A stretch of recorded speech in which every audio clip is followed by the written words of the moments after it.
Em nosso estudo de hoje, é a lição 13 do livro Seara dos Médios, em serviço mediúnico. Se abraçaste a mediunidade, previne-te contra o orgulho como quem se acautela contra um parasito destruidor.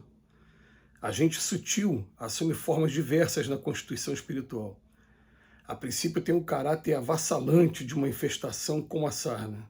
É a requisição pruriginosa do personalismo insensato. As vítimas identificam apenas a si mesmas, não veem o mérito dos outros, não reconhecem o direito dos outros, não observam a aspiração dos outros, não admitem a necessidade dos outros, fascinadas pelos adjetivos pomposos, caminham enceguecidas da razão como alienados mentais. A fase aguda, porém, cede lugar a profundo abatimento, sem qualquer recurso para receber o remédio moral da ponderação e muito menos o ataque da crítica. Os doentes dessa espécie caem na armadilha da dúvida ou na sombra da queixa. Descrendo sistematicamente da utilidade daqueles que os cercam, acabam descrendo da utilidade que lhes é própria. Dizem-se então perseguidos e desanimados, proclamam-se vacilantes e infelizes. E fogem do serviço como quem corre em perigo, de um perigo iminente, descansando por fim no Museu das Promessas Frustradas. No exercício mediúnico, aceitemos o ato de servir por lição das mais altas na escola do mundo e lembremos-nos de que, assim como a vida possui trabalhadores para todos os mistérios, há médios na obra do bem para a execução de tarefa de todos os feitos. Nenhum existe maior que o outro, nenhum está livre do erro. Todos, no entanto, guardam consigo a bendita possibilidade de auxiliar. Esse tem a palavra que educa, que ele é a mão que alivia, aquele outro a pena que consola, esse traz a oração que eleva, aquele transporta a mensagem que reanima, e aquele outro mostra força para restaurar, de restaurar. Usa, pois, tuas faculdades medianímicas como empréstimo da bondade infinita para que o orgulho te não assalte. E recorda que Jesus, o medianeiro divino, em circunstância alguma, requestou a admiração dos maiorais de seu tempo, e sim passou entre os homens amparando e compreendendo, ajudando e servindo. E se houve um dom de Deus em que se empenhou de preferência aos demais, foi aquele de praticar o culto vivo do Evangelho no coração do povo, visitando em pessoa os casebres da angústia, alimentando a turba faminta, ofertando amor puro aos enfermos sem nome, estendendo esperança aos que viviam sem lar.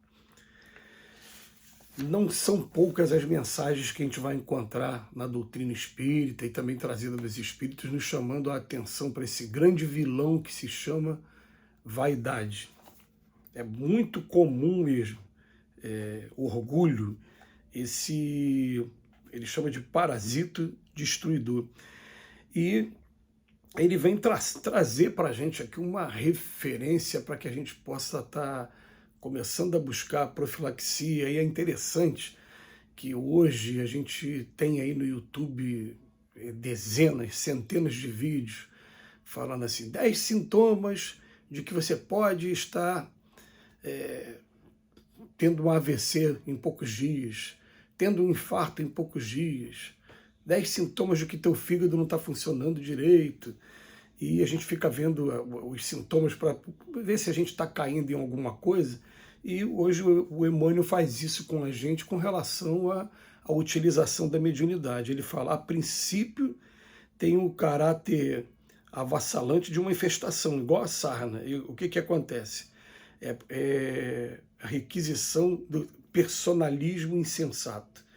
As vítimas identificam apenas a si mesmas. Agora eu que tenho essa comunicação espiritual, eu estou sendo dono da verdade, porque as pessoas não estão vendo o que eu estou vendo.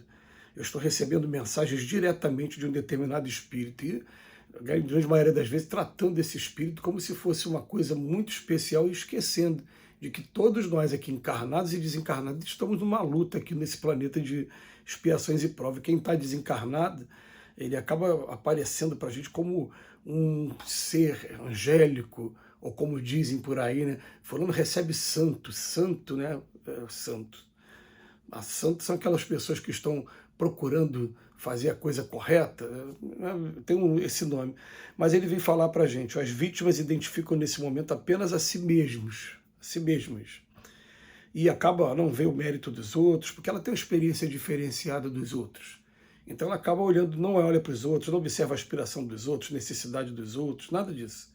elas ficam fascinadas por adjetivos pomposos, como ele é um excelente presidente, como ele faz uma palestra tão boa, como ele utiliza o dom da palavra de maneira tão boa. O curso com fulano é muito bom, né? Então a gente vai tendo, fascinadas por esses adjetivos, vão caminhando enceguecidas da razão como alienados mentais. Aí depois ele fala o seguinte, ó, começou mexendo com o nosso orgulho.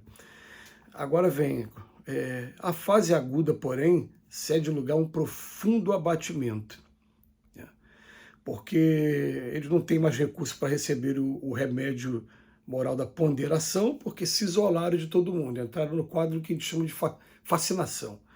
E nem muito menos o ataque da crítica. Aí eles acabam caindo numa grande armadilha que ele fala da dúvida ou da sombra. E o que essa armadilha vai fazer com que essa pessoa faça? Ela, com o tempo, ela vai abandonando as atividades. E conforme ela vai abandonando as atividades, ela começa a viver agora presa o que a gente chama de alucinações. Alucinação para quem está de fora e para a medicina que classifica, mas, na verdade, está sendo o convívio e a sensibilidade do mundo espiritual. É interessante que ontem eu recebi um vídeo falando do lugar mais silencioso do mundo e que as pessoas fazem um desafio para ver se conseguem passar uma noite. O máximo que conseguiram foram 45 minutos, porque nesse lugar você escuta o teu batimento cardíaco, a corrente sanguínea como se fossem águas de cachoeira, e aquilo traz uma agonia tão grande na pessoa, mas falou que na grande maioria leva ao ponto de alucinações.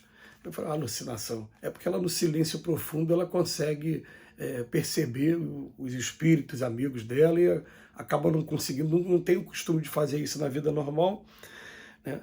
Aí depois ele vem falar para a gente qual é o segredo para que a gente consiga manter uma vida mediúnica. Então vamos usar profilaxia, ao contrário agora. Se num primeiro momento o que vai acontecer com a gente é que a gente vai ter a infestação do personalismo, então o primeiro ponto é a gente procurar andar ao máximo com outros presidentes de casa espírita, com outros amigos que têm mediunidade, fazer troca também de informações, não se achar dono da verdade, porque o grande pretexto tem sido esse. Não, agora eu tenho muita responsabilidade com a minha casa espírita, tenho que me dedicar e me isolo de outros grupos sérios também de estudos que poderiam ter intercâmbio, Você está recebendo essa mensagem na sua casa? Nós recebemos na nossa casa essa orientação assim. E o que aconteceu? Tem essa troca que é muito salutar e não está acontecendo mais. O segundo ponto é jamais abandonar as tarefas a que a gente foi chamado. E os pretextos, os argumentos são muitos, mas esse é o primeiro caminho também para que você comece a entrar nesse ponto da armadilha da dúvida ou na sombra da queixa. Vai começar a reclamar de todo mundo, que os trabalhadores que deram errado, ou então aquele argumento que é o mais famoso. Nossa, você viu o que aconteceu com a casa? Está todo mundo perturbado. E olha, aconteceu na casa espírita, é o livro que a gente tem que estudar, porque olha como é que os médios estão. Nenhum deles está seguindo, parece que está todo mundo errado e só a pessoa que está certa. E ele vem chamar a atenção depois para a gente, o Emmanuel, falar no exercício mediúnico. Vamos aceitar o ato de servir como lição mais alta. Trabalhar como lição mais alta. E existe médio para tudo quanto é tipo de trabalho, não tem médio maior do que um outro. Vamos lembrar do Paulo de Tarso, que ele usava a palavra ministérios. Vários são os ministérios, um é o dom da palavra, outro é o dom de curar, outro é o dom de falar em língua, outro é o dom de fazer isso, fazer aquilo. Ele vem dizendo aqui para a gente, cada uma, é a palavra que educa, é a mão que alimenta, é pena para escrever, é a oração, é tal. Usa as tuas faculdades por empréstimo da bondade para que o orgulho não te assalte. O orgulho e a vaidade são os grandes vilões da mediunidade, principalmente quando você começa a receber mensagens e vai ver quem foi esse espírito que deu a mensagem. Foi Chico Xavier. Olha, se parar para ver a porcentagem de pessoas no mundo que são espíritas, que a grande maioria está no Brasil, que no Brasil nós ainda somos minoria, o Chico vir é normal. Agora, qual é a mensagem que ele está trazendo? Como é que está sendo o meu comportamento? Vamos atentar para o orgulho e para ociosidade. Que Jesus nos abençoe hoje e sempre.